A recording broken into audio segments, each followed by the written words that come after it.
Welcome to All About Campion, an introduction to loving the films of Jane Campion. I'm Inkoo Kang, a critic at The Washington Post, and I'm joined today, as usual, by my co-host, Daniel Schroeder, a podcast producer at Slate. Hey, Inkoo. We are also here today with Alonso Duralde, who discussed Pain and Glory with us and gave us a crash course on why Spain didn't have a 60s on All About Almodovar. If you missed that episode, I highly suggest you go back and listen. It's a deep dive on Spanish 20th century history and a really fun and, if I remember correctly, quite horny discussion of one of Almodovar's best masterpieces. And yes, he is a type of grandmaster who has both major and minor masterpieces. Anyway, hello, Alonso. Hello, guys. Thanks for having me back. I do not have the depth of history on New Zealand the way I did with Spain, so just want to warn you up front. That's not what I'm bringing to this time. It's cool. That's why we had Rooney on. He gave Perfect. us a lot of New Zealand and Australia content. Hey, Alonso, who are you? I'm the film reviews editor of The Wrap, co-host of the Linoleum Knife, Breakfast All Day, and Maximum Film podcasts, and my next book, collaboration with the Deck the Hallmark podcast called I'll Be Home for Christmas Movies, is out October 26th and is currently available for pre-order wherever you buy books. Alonso is also the unofficial godfather of our podcast because he came very close to renaming it. We are the Campions. However, we are going to stick with our original title. We Are the Campions is very, very good. Oh, well, thank you. And, Inkoo did come on a podcast I used to do called A Film and a Movie to talk about Almodovar's All About My Mother. So I like to think that was something of a jumping off point for you guys to get into these conversations. I'll take credit for that, even if I don't deserve it. Credit given. That's fine. Last week, we talked about Jane Campion's first movie, Sweetie. In this episode, we are going to talk about An Angel at My Table, the 1990 biopic of writer Janet Frame, who penned novels, poetry, and 3 autobiographies on which Campion's adaptation is based. After winning the Silver Lion at the Venice Film Festival, An Angel at My Table was released theatrically in many countries, but to me, its TV roots feel very obvious. It originally ran as a 3-part miniseries on New Zealand TV, and even though the line between film and television has become borderline non-existent at this point, we can talk about whether we might judge it differently as a miniseries versus a movie. Taking place in New Zealand and briefly in London, Paris, and Ibiza, from the 1930s to the 1960s, An Angel at My Table was Campion's second feature, arriving 3 years before The Piano. It made her an auteur on the international art house scene, and undoubtedly set some of the scaffolding for the legendary romance's blockbuster success. Frame was a friend of Campion's godmother, which probably paved the way for her to get the rights to the autobiographies, when the filmmaker had only made one big short by then. Campion first encountered Frame's work as a young teenager through the novel Owls Don't Cry, about a young woman who becomes institutionalized because of her extreme anxiety. But according to Campion's telling, An Angel at My Table is in many ways also about her own mother. Edith Campion, a stage actress, spent her adult years in and out of psychiatric hospitals because of her severe depression. And in interviews, Jane Campion has said that she saw much of her childhood in Owls Don't Cry. The opening foreshadowing scene, for example, in which a young Janet passes by a psychiatric hospital she'll later end up as, is paralleled in Campion's own life. A quote-unquote notorious loony bin the Campion family used to pass by regularly later became a place where her own mother would be committed. Edith Campion cameos as a teacher, reading Tennyson, who enthralls a young Janet. The screenplay is credited to Laura Jones, but by some accounts, Campion excised parts of Frame's biography that parallel her own life less acutely, like almost anything to do with World War II, and changed certain details in Frame's life to better match her mother's own story. So before we get into our discussion, what happens in An Angel at My Table, Daniel? And who is the angel? Oh, I wish I knew who the angel was. And, nothing happens in this movie, but also a lot happens. So this movie, the film is broken into 3 parts. The first third focuses on Janet's childhood, her experience as a young girl, including her time in primary school, her discovery of sex when she watches her older sister Myrtle canoodle with a local boy, and her first writing successes composing childhood poetry, where she wins a free trip to a library. I think that's what happened. Janet. It's kind of used interchangeably, or is it Jean? I couldn't ever tell with the accents. Jean is what what they keep calling her as a child. Yeah, great. Janet is very close to her sisters, and as we track her adolescence, we encounter her first major life tragedy when her older sister drowns one day while out at the baths. After her sister's passing, Janet's social life becomes rather empty as she seems unable to connect with other girls her age while in school, which continues on through university. She tries her hand at teaching for a bit, but is not cut out for it, and when one of her professors reads her autobiography, he compliments her on it, but seems unsettled by its contents and ends up encouraging her to enter a psychiatric hospital where she's diagnosed with schizophrenia.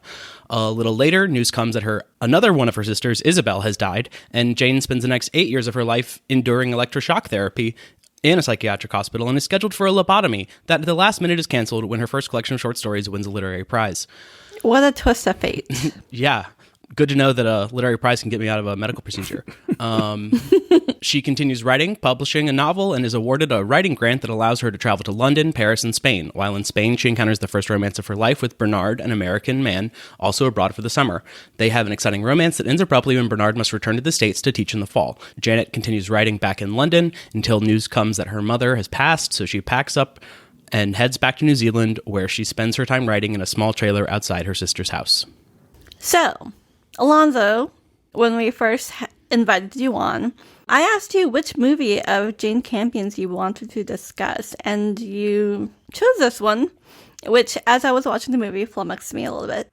What made you choose this? Well, to be honest, I am not a Campion completist. I still have some catching up to do for the entire oeuvre. So, it's exciting. You guys, when you create this podcast, it's a way to sort of, force yourself to fill in blanks. And I've certainly done that and myself with different shows. This is a movie that it really struck me when I first saw it, just because I'm a huge fan of the Australian filmmaker Gillian Armstrong. And I think there's a lot of connective tissue between this film and My Brilliant Career in terms of being about young women who are absolutely bound and determined to write, even though they are in sort of social circumstances and historical circumstances that might stand in their way. Obviously, My Brilliant Career is set quite a bit earlier, and there's a lot more sort of walls between a woman and a career in the arts, but it doesn't deal with these sort of mental health issues and other things that Janet Frame has to address in this movie. Interestingly enough, Laura Jones, who wrote this film, also collaborated with Armstrong on several films, including the great High Tide, which was unavailable in this country for a long time, but I think it's on Tubi now, as well as Oscar and Lucinda and a few other ones. But I think also what I like about this movie is that I've seen so many terrible biopics about writers.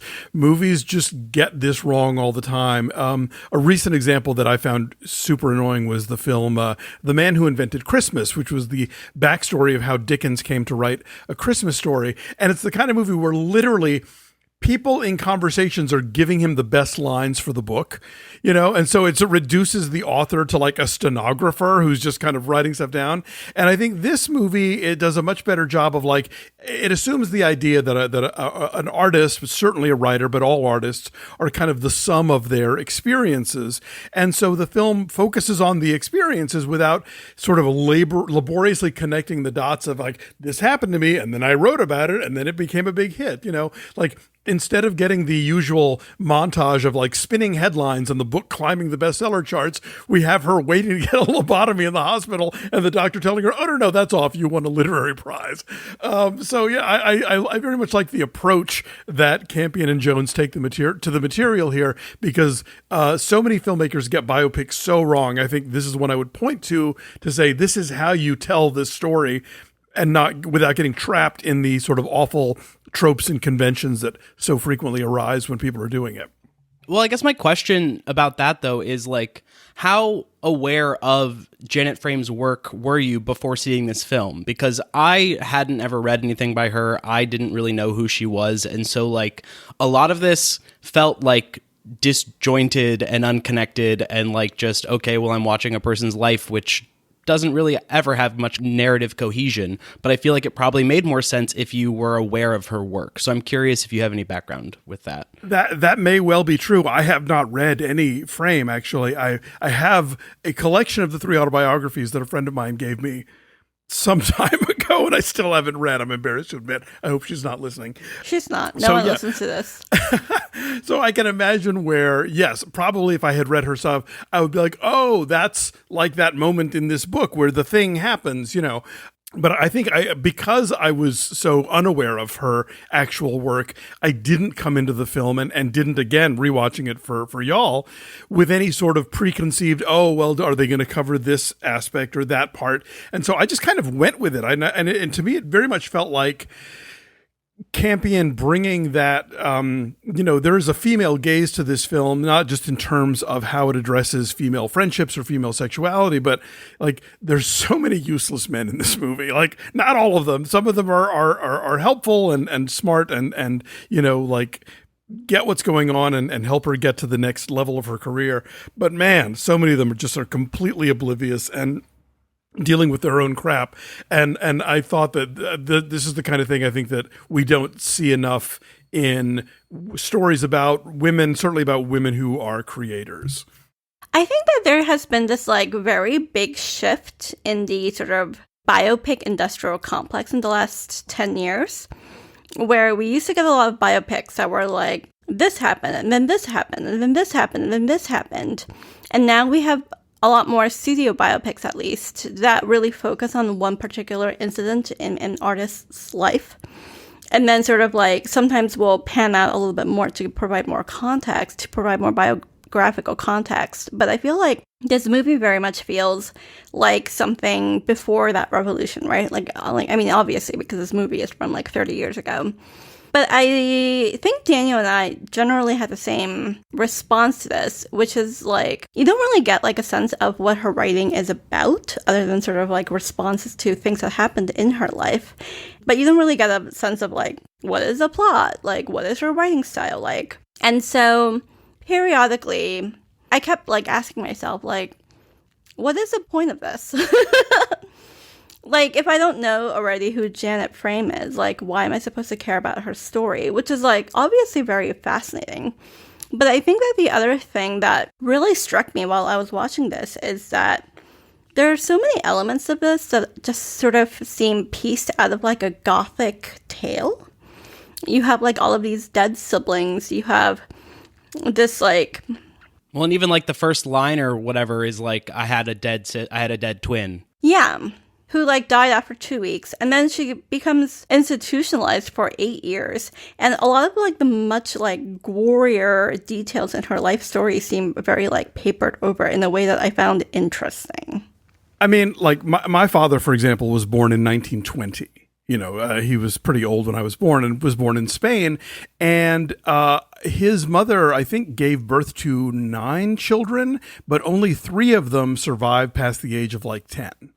So for me, what I read as Gothic to me just seems like, oh, well, that was the early 20th century in, places that were maybe somewhat agrarian, that's just how people's lives were, so it never struck me as being that weird. You're right. I think the film never takes that moment to like, by the way, for those of you who haven't read Janet Frame, here's a passage from this or that where we're going to read it out loud or put it on the screen or have her read it to somebody or something. There's very little of her actual text in the film. And so you're right, the movie doesn't tie that together, but I don't know. There's something about the way that Campion and Jones tell this story, the performances by the 3 actresses playing Janet, I do, I can relate to any life story where candy becomes a major, engine for bad decisions, But yeah, I don't know. It's true. I should go and find out more about her stuff, but that never stood in the way for me. I don't know and maybe it's that I saw this movie, I was in my early 20s and it was sort of, in that phase of my life where I was really having access to a lot of art house cinema for the first time. And so I was much more open to just, what do you got? I'll take it. But yeah, I don't know. For me, this movie works. And I think that it operates as just a woman's story. Even if you don't know, who that woman is or what she did with her life, just the stuff that she went through, the fact that she was able to sort of tap into this creativity, when there's not much encouragement to it, because of where she comes from, because of, her gender, all that stuff.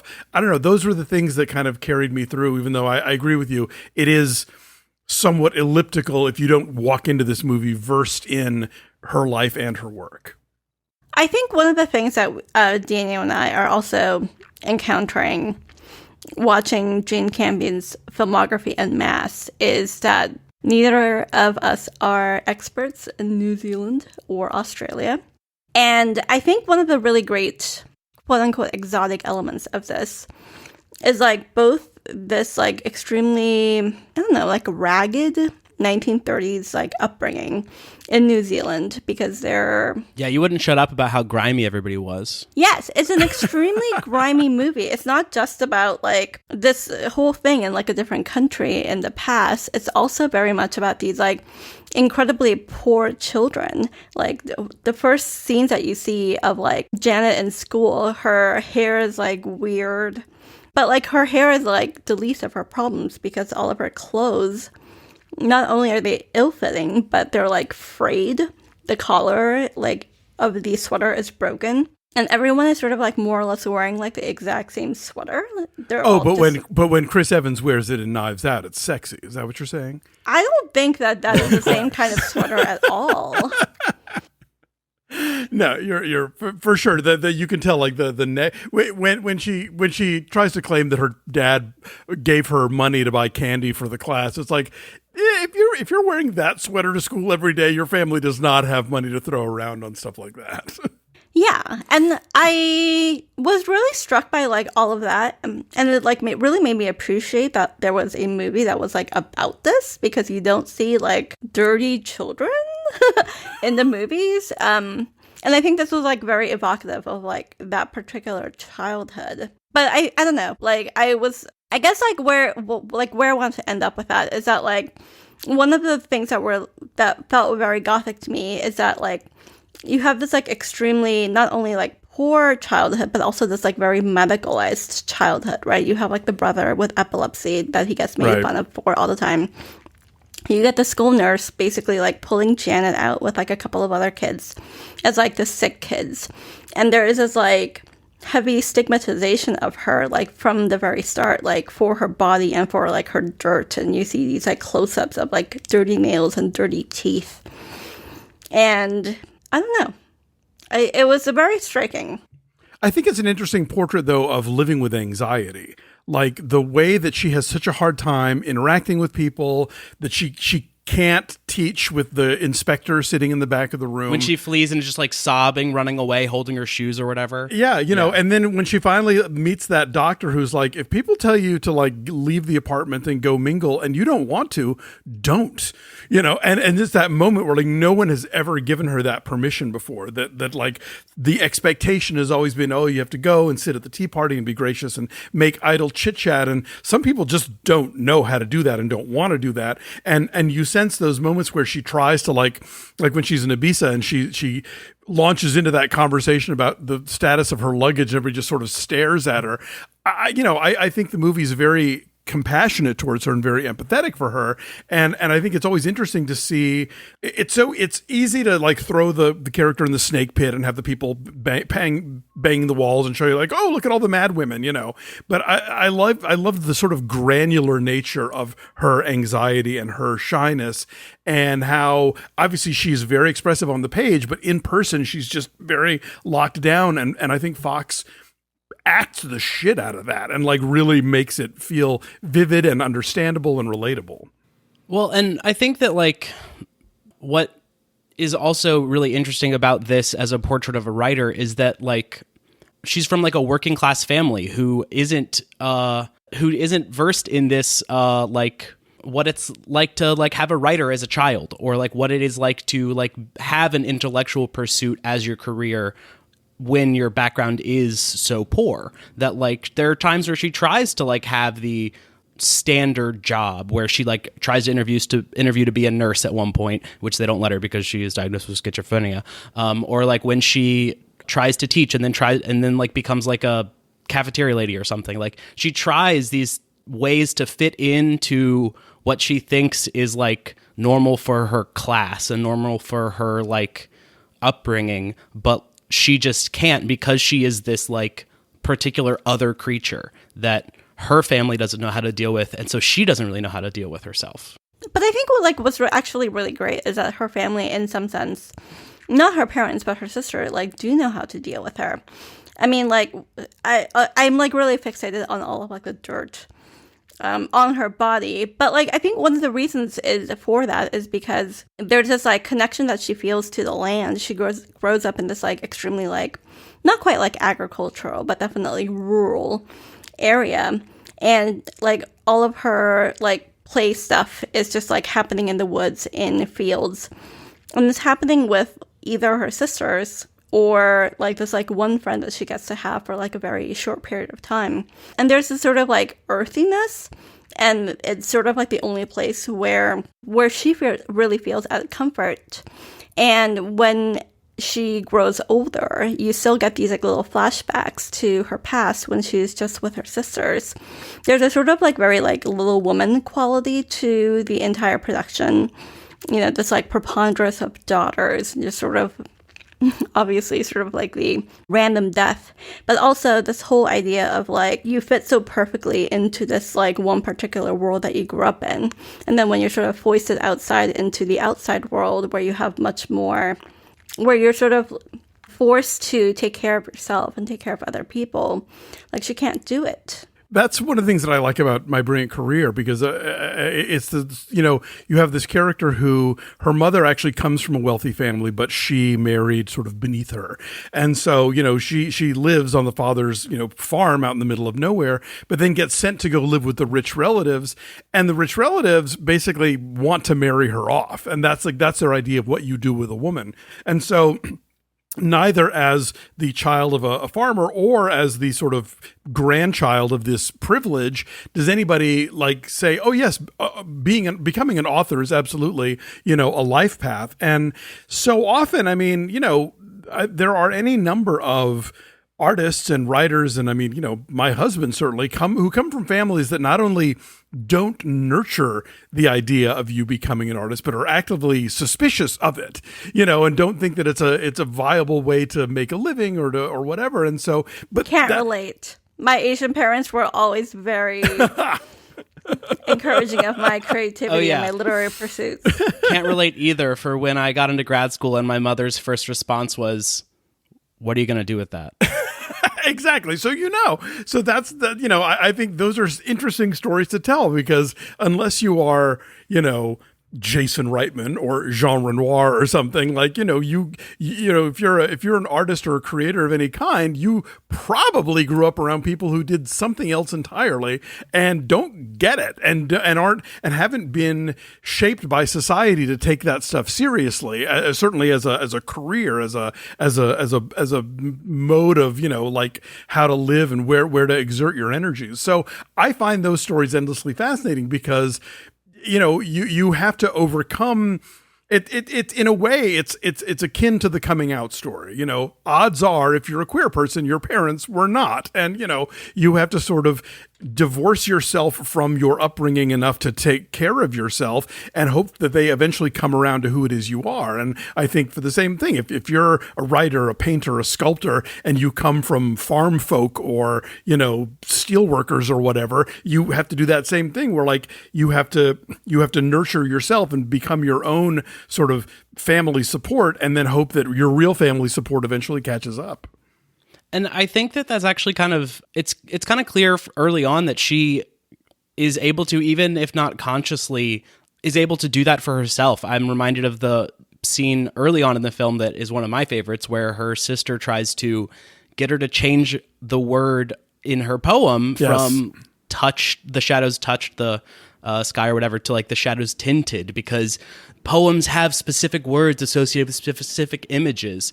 And like you can see her try to, like, her sister try to force that note upon her, but then the next scene immediately is like her poem getting read in class, and you hear that she kept the word that was hers, and it just like that she believed in. Exactly. And so even like from such a young age, she had confidence in her work, even if she didn't really understand that yet. I think that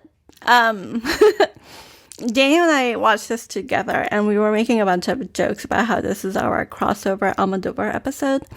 I think mostly because there were scenes like in Spain, but I think that like, and because it had a lot of incongruous plot, and the hair is a character.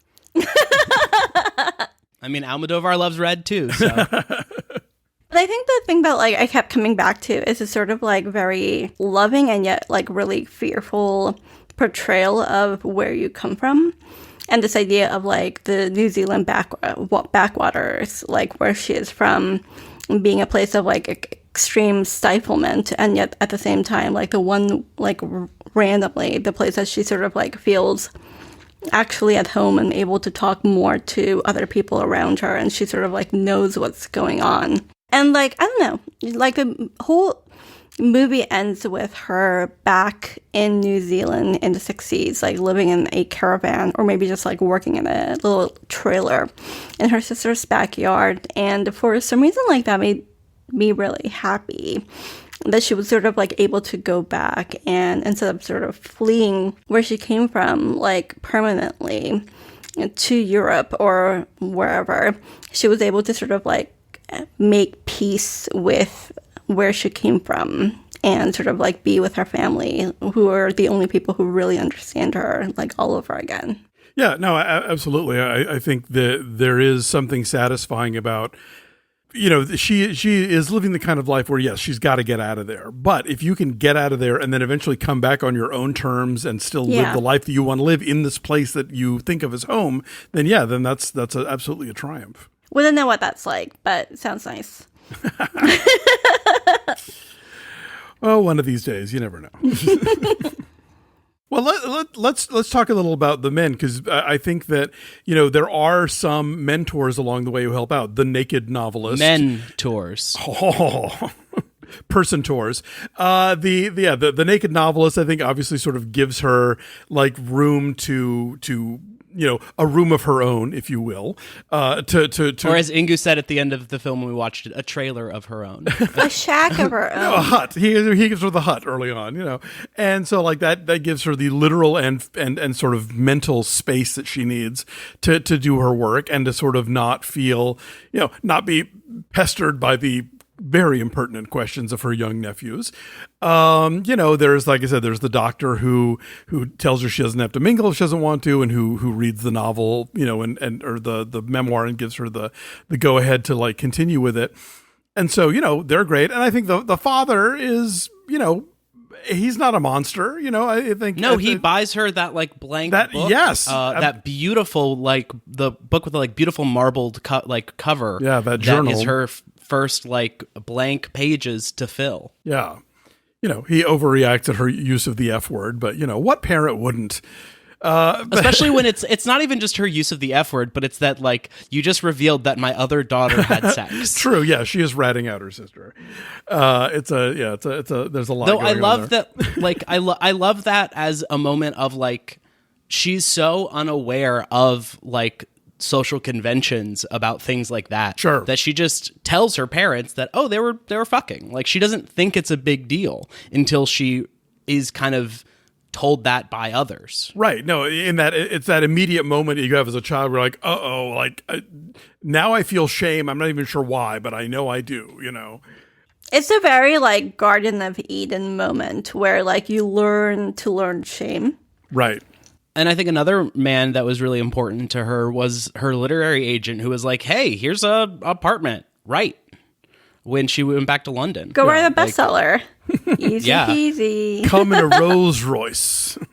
Yes. But, you know, like the American guy, I mean, The idea of somebody who's going to interrupt having sex with you so you can give him notes. That's like, that is a really intense form of sort of literary vanity. Ryan Murphy skit somewhere. I loved how horrified and uncomfortable she was in that moment. Like, the actress did such a good job of just being like, oh shit, that's what this is right now? God damn it. It was very funny. Bad enough I have to pretend to like your poetry, but like now, right now? Really? Mm-hmm. I also, the one moment that like I found very funny, but also like, was when she was still in New Zealand and is like given that space to write by that guy, and then she gets the news that one of her stories had been published, and he's like, that was fast. Kind of like she just seemed to have so many literary successes, one after another. She never failed, which is like great, but also like, what? Well, she also spent 8 years in mental institutions, Daniel, so, cut her a break. Yeah. How much more suffering do you want for her art? I just want one rejection letter. I will say that, like, one of the things that this whole production, to me, suffers from a little bit, if you don't know where the story is going to go because you've never heard of Janet Frame because you are one of the 3 people listening, like, on this podcast, or probably, like, a member of the general public, is that there is a sort of, like, a lack of suspense. And I think, like, the intrusions of all of these men into her life do provide, like, a little bit, like, that frisson that you need. I think that, like, one of the things that Daniel and I kept yelling at the screen is, like, especially as the movie kept going, was, like, get laid! Because I really wanted that for her. So much of this movie is about disconnection and, like, being unable to connect with other people and being unable to fit in, and I just really wanted her to find at least, like, one connection, and I really hoped it was not with, like, the super racist Irish guy in London. Who gloms onto her. Like, that's so creepy. He just decides that he's gonna, like, that they're together now. It's like, I just met you. What are you talking about? He basically, like, wanted to be her pimp without, like, the sex part. Like, he was, like, extremely controlling, like, very much from the start. It, like, very much reminded me of just, like, a guy who, like, comes over and starts, like, pushing your buttons to see how far he will be able to go. And she is such a passive character throughout that I was really worried for her.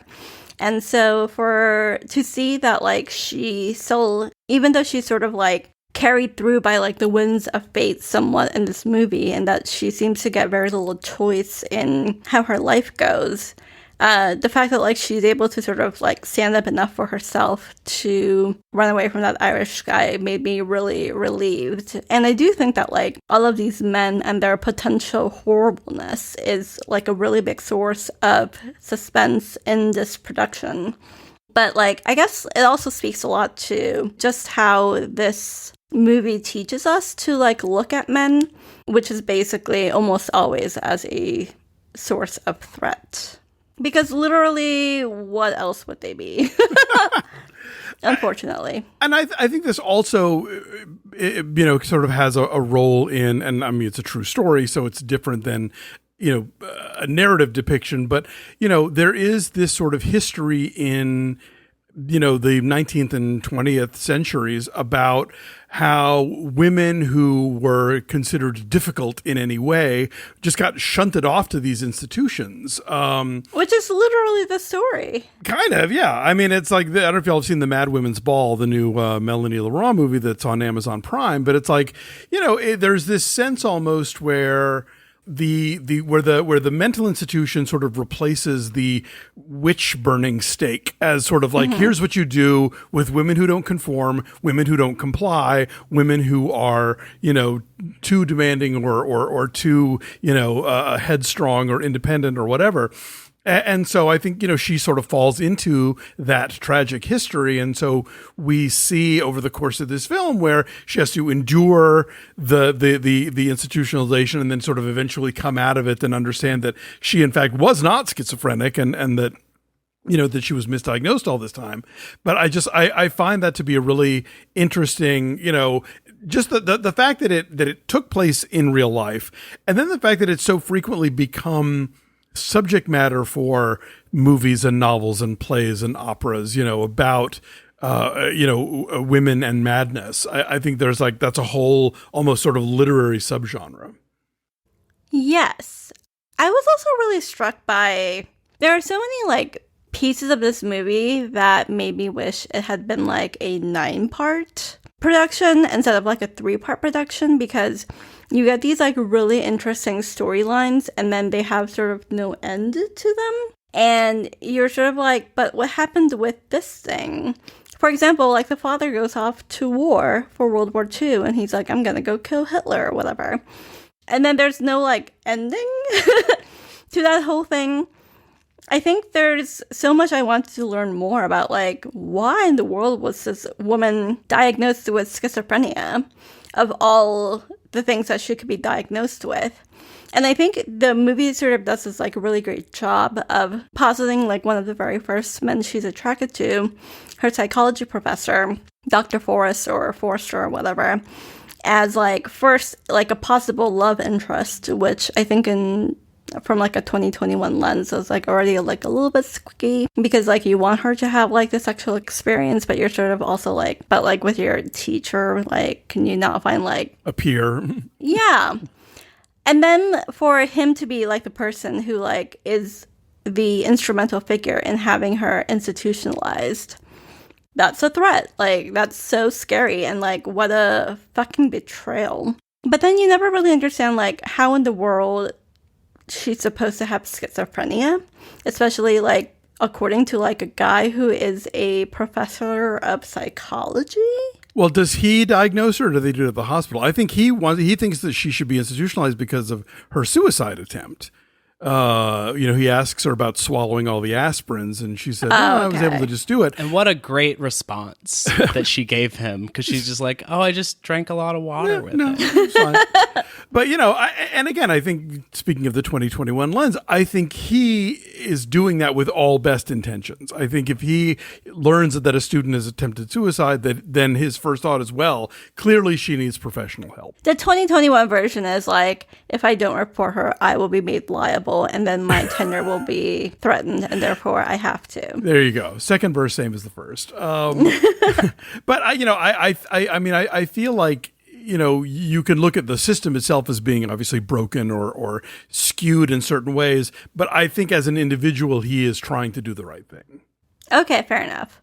I will say also, this whole incident of her institutionalization is the one, I say this jokingly, the one argument you can legitimately have against a national healthcare system, because if she was in America and she was that poor, she would not have gotten that care.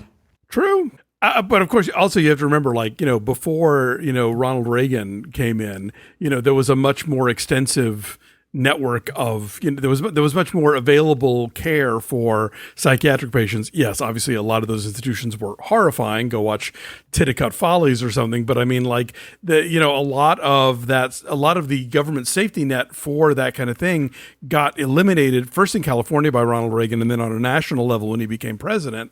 And so, that's when you started seeing more people living in the street, because they did not have the sort of space to deal with sort of, I don't know what the categories are, but oh, well, you're not threatening enough to yourself or others. We have nowhere to put you. So just, off you go. Yes. We should have had more ratchets. Sorry. You have to go jump. You were on a Ryan Murphy kick today. What's happening? Yeah, you are. When are we doing All About Murphy? Don't call me for that one. Oh, I will not be participating either. So I will also not be participating.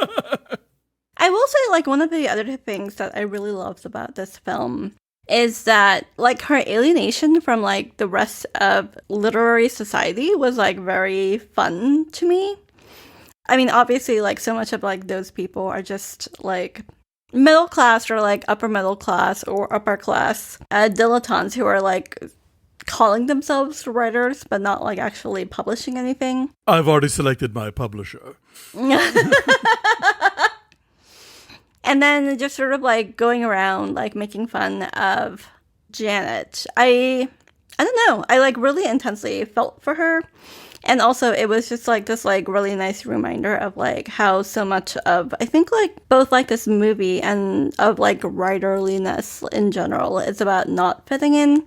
And so you were able to like have that space to the mental space and sort of like the actual space to be apart from people and then write about them.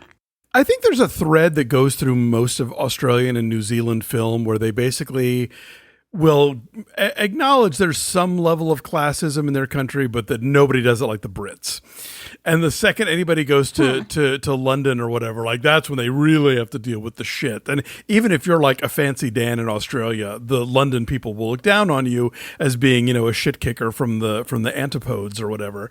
And if you're from New Zealand. Exactly. Yeah. So I totally got that. Like here you've got these people who are all like chummy Oxbridge types, and like here comes this farm girl from outside of Wellington or whatever, and they don't know what to make of her. I would like a New Zealand cinematic universe where Janet Frame in the 1950s goes and gives a speech at a posh girls' school and encounters the two women from Heavenly Creatures. Would watch. One thing that I wanted to bring up, because you'd mentioned it earlier, Inkoo, is the like lack of suspense in this. I mean, I think that a lot of that is obviously because this is an actual like story about a person, real life stuff. So like real life doesn't necessarily have suspense in the way that like a narrative does. But it also meant that those like moments of actual shock were really shocking, which in particular, I mean the two deaths that she experienced of her sisters. I was very, very shaken by them just because I had no clue that they were coming. And like the movie didn't foreshadow that in any way really, because like it just seems like this sweet, poor, idyllic childhood that then all of a sudden is punctured by these deaths. I think we give biopics a hard time, and rightly so, when they make shit up or manipulate events to make them more quote unquote cinematic. Dramatic. Exactly. And to sort of up the drama, the tension, the suspense, whatever. And so, I will happily trade that if you are going to give me a life story that feels that does have the jolts of real life where deaths come out of nowhere, and where things aren't necessarily, I mean, you get a little foreshadowing. You have the photo that the sister isn't in, and they're like, and then suddenly, and then she drowns, so like that. Jane Campion loves her really ham-fisted foreshadowing. I'm just going to put that out there. And like part of me wonders, like, would anybody make a movie like this that wasn't based on a real life? Like, would anybody, if they were just telling the story of some writer's life, would they allow it to be this relatively free form, or would they feel the need to like build in beats and acts and, recurring characters? Like, we don't get a third Poppy appearance. You would think from Rule of Three is like they would encounter each other again as adults or something, but nope, that's gone. That's what I mean though. There's so many like loose threads with this. Sure. I think like one of the reasons why I found this like a really interesting, but also like a really frustrating watch is that all of this crazy stuff happens to her. And you get no reaction from her, and you don't know like what she makes of them and what sense she makes of them, what use she has for her art, if any. Like her older sister dies, you have no idea what her reaction is. Her younger sister dies, you have no idea what her reaction is. You only find out like her mom died because like her dad also happened to die. And again, like once her dad dies, there's no like reaction. Like all you see, I think thereafter, is her going back. Well, she puts on the shoes.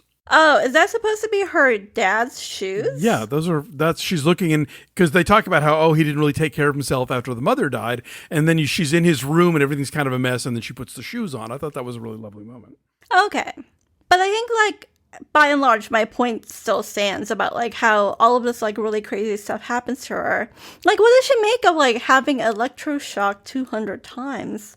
Like, I want the movie to tell me. I don't want to, like, go back to these books that Alonzo will never read. Because I will also never read them. Once you own a book, it's as if you've read it. Exactly. I possess it. That's what matters. I hear you. And I think that's a way to have told this story. That's the way I wanted the story to be told. Okay. But I feel like I come away from this with a pretty, this to me feels like a complete experience. It feels like a portrait of a life. And you're right. I mean, I can't disagree with any of the details that you would have liked to have seen. But before having this conversation, I didn't sit here and think, oh, I wish, X, Y, or Z. I just think for me, it's a movie that really that works. And I think that so often now when people do biopics, it's become pretty much a cliche, certainly on film Twitter and in reviews, where they'll ask, did these people not see Walk Hard? Because this is Walk Hard so punctures so many of the cliches, particularly of the music biopic, but of biopics in general, and people still do them. People still follow that path, and every so often you'll get something like, I don't know, Get On Up, that maybe will switch it around a little and not do the thing. But generally speaking, I feel like we're still, unless it's a musical, unless it's like Rocket Man or something where, and even then I think you could still kind of point to you could map out the biopic structure, that it's all in flashback and it's all yada. This one to me doesn't feel like it is going into those well-worn grooves of how an artist became an artist and overcame hardship and came out all right at the end. And it feels shambly in the way that real life does. Well, and I also think that what you seem to be wanting, Inkoo, is kind of what I took, like the wanting to see more of her experiencing the things. To me, that I just took this as that's what her writing is for. Her writing is to express herself and experience these things. But we don't get a sense of her writing either. I just wanted, I think, more coherent character development, because I really came away from this movie feeling like a bunch of stuff happened to this poor girl, then poor woman. And I think, that's really sad, but I would really like to know how she developed as a person in response to this stuff, and also an artist. And I just don't know. Well, you know what? Read a book. No. I mean, I would be curious to hear if when Campion was making this, she felt like that the New Zealand audience that she was originally making it for was versed enough or knew enough about this woman and her work that she didn't need to fill in those gaps, and that maybe on a global scale suddenly maybe she would have done it differently if she'd understood that it was going to be that it was going to be the first film from New Zealand to play at the Venice Film Festival and then get, widespread distribution in the United States and all these other parts of the world that maybe didn't know Frame's work. That was absolutely the thought that I had, that she was making this movie for an audience that already came with some idea of who Janet Frame was. But I do think that its reception at the Venice Film Festival really demonstrates how universal. Right, how appealing it is to people who might not even know the story. I just want to do a really quick shout out to the actresses. Yes. Janet Frame is played as a little girl by Alexia Keogh, and then as a teenager by Karen Ferguson, and as an adult by Carrie Fox. These actresses look uncannily like each other, and especially between the adolescent version and the adult version, it was so seamless that we couldn't figure out where the split would have happened. Yeah, a dewy-skinned teenager and then also a 30-something-year-old woman. We were wait, this movie clearly did not have the biggest budget. So how did they get this time machine in order to put Carrie Fox back into a 16-year-old version of herself? Take that, Aileen. Well, and I think we have to give a lot of credit to the wig of this movie. Yeah, Alexia Keogh, who this was the one film she ever did, but she is incredibly expressive, and she works that hair like nobody's business.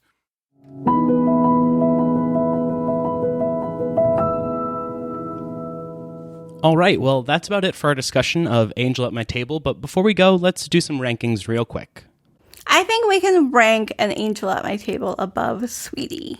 Oh yeah, definitely. Piano, Bright Star, Angel at My Table, Sweetie. That's where it goes.